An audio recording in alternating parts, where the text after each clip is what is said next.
pour que nous comprenions un certain nombre de faits qui se passent dans notre pays. Parce que les Togolais, ils sont trop dans la passion. Ils sont trop dans la passion. Les Togolais sont trop dans la passion. Ils sont trop dans la passion. Il n'y a jamais eu une note de Adema qui a dit qu'à sa mort, ce soit Faure Gnassingbé qui le succède. C'est Pitan qui a inventé ça. Et c'est pour ça que Pitan se prenait aussi pour un co-héritier du pouvoir. Mais Faure et Pacha ne l'entendaient pas de cette manière. Le premier quoi que Pitan a eu, c'était avec Pacha. Pacha qui l'a, à un moment donné, chassé lors d'une cérémonie à Pia. Et puis après, avec Faure Gnassingbé, ça s'est énormément refroidi. À la fin, Faure l'a envoyé à la HAC. Voilà. Donc, c'est des gens qui étaient au cœur de ces événements-là, qui ont fignolé des trucs. Voilà comment ça s'est passé. Donc, les officiers que vous avez vus, la plupart qui ont fait allégeance en 2005, c'est 50 millions qu'on leur a donné. 50 millions qu'on leur a donné. Et l'argent venait des caisses de la douane. Donc, voilà comment les choses se sont passées il y a 20 ans. Donc, voilà. Donc, voilà ce que j'ai voulu partager. Pitan était ministre de la Communication, mais très proche de Adema. Voilà ce que je voulais partager avec vous.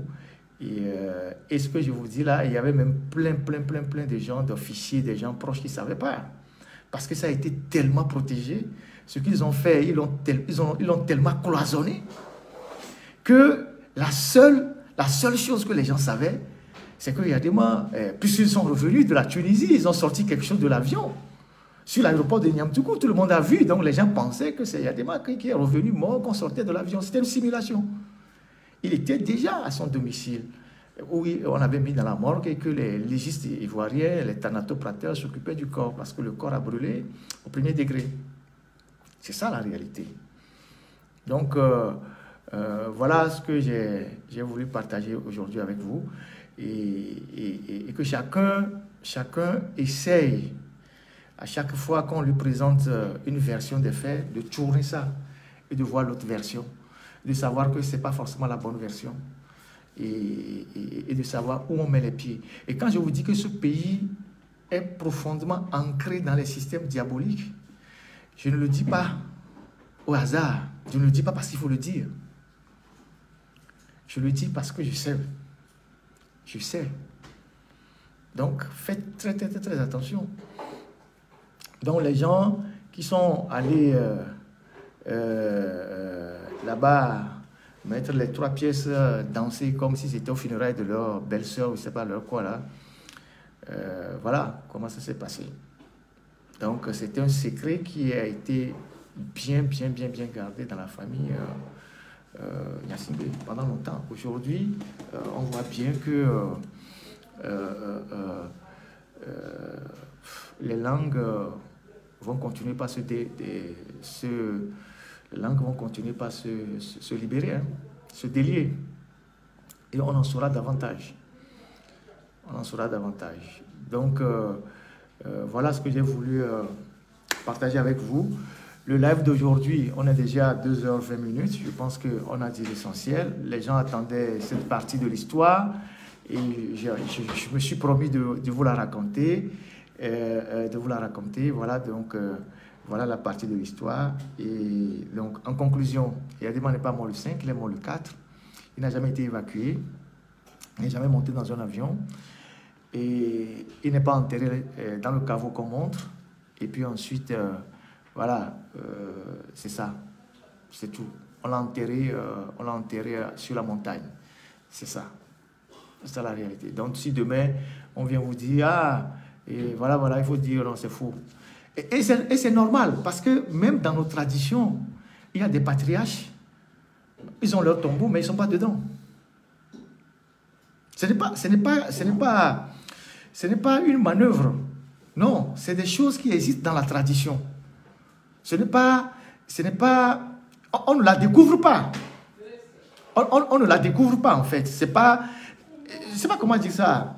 c'est pas une manœuvre qu'ils ont faite. C'est pas quelque chose d'illégal. Je ne sais pas comment dire. Ça existe dans la tradition. Les rois, on les enterre ailleurs, mais on fait un tombeau pour eux. Et c'est ce tombeau-là qu'on montre aux gens. Mais eux-mêmes, leur corps est ailleurs. Ce n'est pas nouveau. Et c'est comme ça, c'est ce qu'ils ont fait à Yadema. Donc, tous ceux qui sont ancrés dans la tradition, qui sont initiés, ils le savent. Que quand un roi meurt, un chef meurt dans nos localités, on ne voit jamais sa tombe.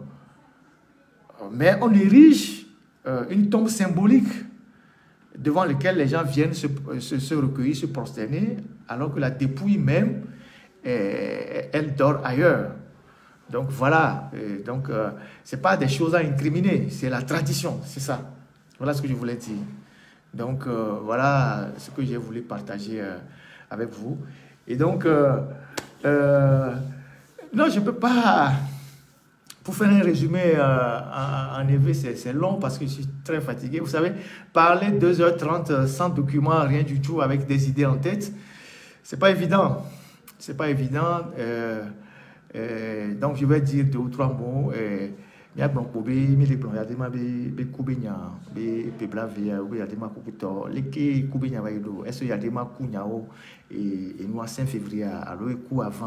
est-ce que l'avion est-ce que Ficofion au dido funo dido nyama donc